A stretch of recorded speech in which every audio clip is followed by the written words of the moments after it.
Good day, ladies and gentlemen, and welcome to the show on this Sunday, the 23rd of January, 2022. Thank you for tuning in. I want you to look at a clip right now.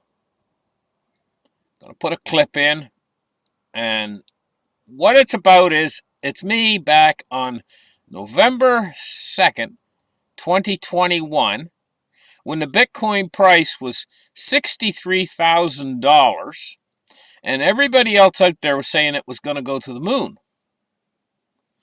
I did a show saying that there's a buying opportunity coming. And what I was talking about in that show was that the price is going to drop and create a buying opportunity for cryptocurrencies. I was giving my reasoning behind it. My reasoning was that equities were going to fall, which was what we've seen happen. And I was predicting the buying opportunity directly ahead and what was going to come. I also predicted what was going to come on the other side of that. And I was saying that Bitcoin was going to be over $100,000. And the buying opportunity itself, I was expecting Bitcoin to get cut in half. Actually, a bit more. And I'm going to tell you guys, I'm going to let you watch the clip in just a minute. But what I want to say is right now, we are mid-buying opportunity. We're in the buying opportunity that I predicted way back in November when everybody else was saying, you remember what they were saying? Buy in cryptocurrency. Hurry up, buy it now, buy it now, because it's going to only go up, up, up, up, up. Back when the excitement was on, when it was over $60,000. And a lot of people bought in at those prices. I was saying, hey, a buying opportunity's coming. You're going to get cheap. Well, what I'm telling you guys is we are 70%, roughly about right now. A day or two ago, just a couple days ago, we were about 60% through this bear market. And now we're about 70% through this bear market of cryptos. And the worst is yet to come, because obviously we're going to have to keep at this, and this is not going to end until the Fed says, hey, we cannot allow the markets to roll over any further. Okay, so here's the clip. Down too far, and all this talk about taper and cutting off the amount of bond purchases that they're making is all going to be just talk when the markets start to actually roll over, caused by the Chinese property market starting to roll over. How's it going to affect cryptocurrencies? I am expecting the cryptocurrencies to drop in price at a certain point when this actually starts to hit. But on the other side of this, I'm expecting them to rise in price. So what I'm actually expecting is a buying opportunity coming up for cryptocurrencies. Probably before March of next year. And then next year, the latter part of next year, when this issue, I'll call it an issue, it's something like the issue that happened in 2008 with the Lehman Brothers going down. When this issue gets resolved, then we're going to see cryptocurrencies start to come into their own more. Not so much as a speculative investment, but more as more use case scenarios and more embedded into the financial system as a permanent part of the financial system.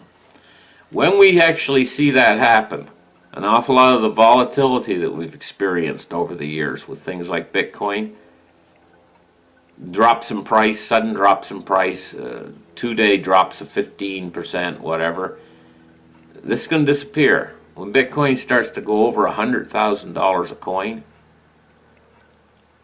and I'm not expecting that, I'm not talking about 5 years out or anything like that, then we're going to see the volatility decrease and the price stabilize and it become more of a long-term investment for savers and things like that, rather than a speculative investment with less use case scenarios. There'll be more use case scenarios. Ultimately, the cryptocurrencies are not going away. They're here to stay. But you're going to have to play this short term. You don't have to play it, but it'd be very much in your interest if you play this short term period where we're going to have a little bit of a turnover in the markets and a little bit of turnover in the real estate markets. Turnover, I mean a drop, right? Equities are probably going to drop some during this period in time. And when I say some, I mean maybe, I don't know, possibly 5–10%, maybe I'm thinking, before the reaction. Because at this point, the bubbles are so large, you've all heard of the everything bubble, is so large at this point that the Western powers that be, the Federal Reserve and the U.S. Treasury and stuff, they just can't let it completely roll over because it would be absolutely disastrous. Okay, guys. It's basically like this. The Fed is what's created this buying opportunity for you guys. With their quantitative, they're actually talking about quantitative tightening. Right now, they're gung-ho right now. They haven't really seen any steep market corrections, and they're feeling like they're king of the world and they can do anything, and they're going to continue to chop. They've already did their first, and I said in my shows, if you see my shows, you know I said they get away with their first cut to their treasury purchase programs, which is taper. They call it the taper. I can't ask as many terms to these things. I almost lose track, but the taper. And then they're going to do interest rate hikes. And then they're going to top it off with quantitative tightening if they can get away with all that. Well, the markets are already starting to fall out of bed, you know.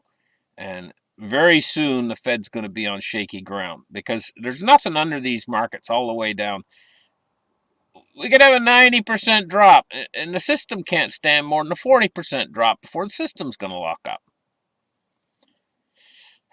Well, I know who's going to lose in all this battle to fight inflation is going to be the Fed. They're going to lose at a certain point.